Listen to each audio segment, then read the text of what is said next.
welcome to a new show here at UHN called Sick and Tired. Sick and tired. I am sick and tired of a lot of things. And so we're going so we know we're going to be talking quite a bit on UHN Sick and Tired. And we know you're sick and tired of a lot. So please you to write us at UHN, urbanhoustonnetwork.com. Y'all write in and tell us what you're sick and tired of. Or you can email us. Or email us. What's the email again? urbanhoustonnetwork@gmail.com. We sick and tired of forgetting the email. So you can also call us, dial in at the number that's on the screen right now. Make sure that you just dial in. Let us know what you're sick and tired of. That'll be good. That'll be really good. Now I am, just to begin with sick and tired, I'm sick and tired of our president. Which one? Because some of us, we don't even acknowledge the other guy, whatever his name is. His name is Trump. Oh, she said her name. He's a baby. Baby Trump. And I'm sick and tired of hearing his name. I know that's right. I'm sick and tired of hearing his name as well, and the things that he's doing that's causing a lot of chaos in this country, and it shouldn't be. We have enough of this virus. Listen, I'm trying to pacify a man that has everything that he has ever wanted, mostly in life. Yeah, it's born with a silver spoon in his mouth. And it seems like to care about the majority of the people that are going through so much hard times, losing their jobs, losing their homes and their apartments, and have to be put out and don't know anywhere to go on the street, and most of them living in their cars with their children. And even though we have shelters, the shelters get full too as well. So he's not keeping in mind what he should be doing as a president until that time for him to get out. He needs to get out now, but we have to wait until January to find out whether they're going to do it or not. He should have been gone yesterday. Yeah, like tomorrow. Yeah, but the thing of it is that we as a people have to vote. Yes. It's a lot of us don't even think about voting, especially our young people from the age 29 on up to 40 something. They are not interested in voting. They feel like it's not a necessity, but things can be kept from you, and you can be kept from things. Money, especially, jobs, and good way of life. Not so necessarily as Trump has been doing, is keeping us in odds against one another. And that's not right. I'm tired of that. I am so tired. I am so tired. Ever since I was a child, could not go in the restroom that said white. This white supremacy is a hang up. It's a hang up for whites especially. What's so big about having privilege when you don't have the things that you ought to have? Right. And that's a place that you enjoy, a job that you make money on, and because you're just as poor as I am. That's the way I look at it. As many, just as poor as many are. And I found that out when we had that flood in 2016. And man, everybody was on the same level. But still in all, you think because a policeman will not choke you, or a place, you're in a place where they will respect you. Everyone ought to receive respect. So if that's called privilege, that is the wrong thing to have.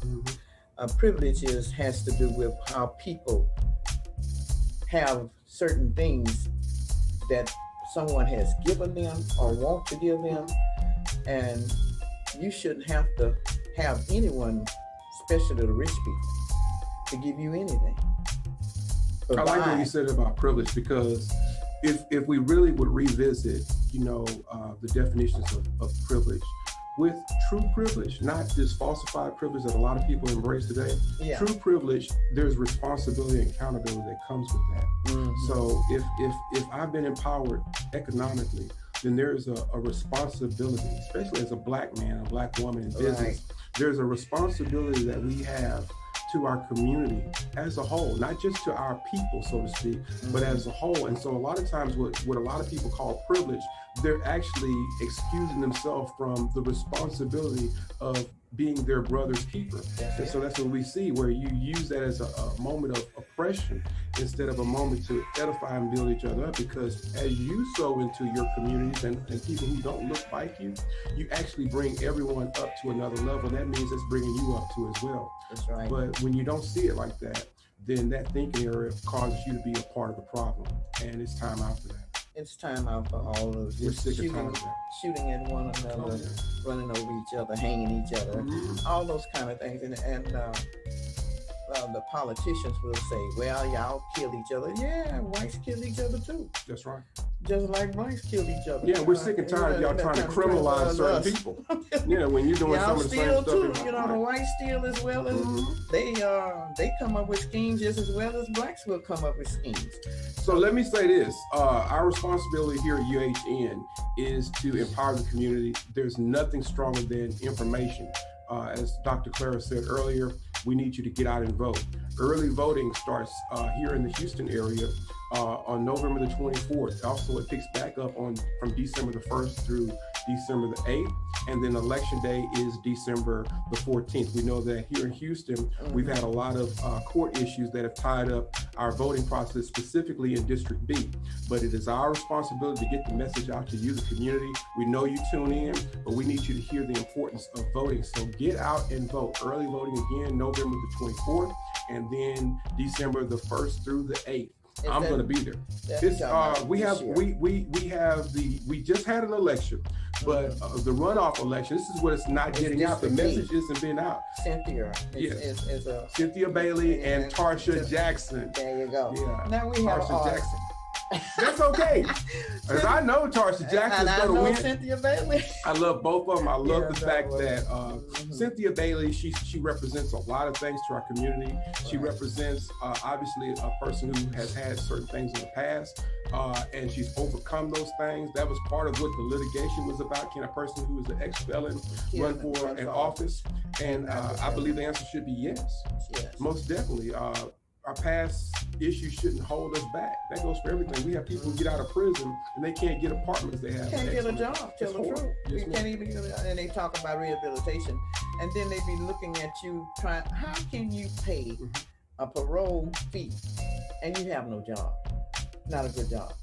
So what you do? You go back into what you have been doing in order to have food in on the table and clothes on your back. Not necessarily where you're going to stay, because sometimes mom and dad put you out because they're sick and tired of you. Sick and tired of you. You're going back. Sick and tired of Junebug with that mess.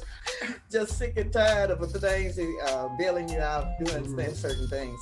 And so you end up really, as mother used to call a hobo, being a hobo. That was during the Depression that people didn't have means of getting a job, and they had to catch the train from one place to the next, and they lived on the land as they went, and so they called them hobos. And so you end up being a hobo when you make bad decisions, and then people get sick and tired of you making bad decisions, and they don't trust you anymore. So there we are with the fact that we must keep in mind that love comes first. Yes, ma'am. And charity is love. So when you love, you give. So if you have to give with love. Give with love. That's if you have money, give it. If you have clothes, give it. And even though we might be sick and tired of this virus as well, we got to work together to get it done. And so now those of you who's tired of living, you sick and tired of living, and you don't want to wear your mask, and you don't want to do this or that, then hello and goodbye. Because sooner or later you're going to have to own up to the fact that, do I want to live or do I want to die before my time? And it's a lot of times we die before our time because of decisions that we make. Not necessarily that God has called us in, but we make wrong decisions sometimes, and that causes us to have a short way of life, even though our lives are short on this earth. But let's make it count. Make it count. And help others to make it count too. Because if you walk around with the virus, you ought to be covering your mouth. Amen? Amen. Amen. Amen. Now, we're going to take a little break, and we'll see you all later. Don't go away, though. Don't. God bless.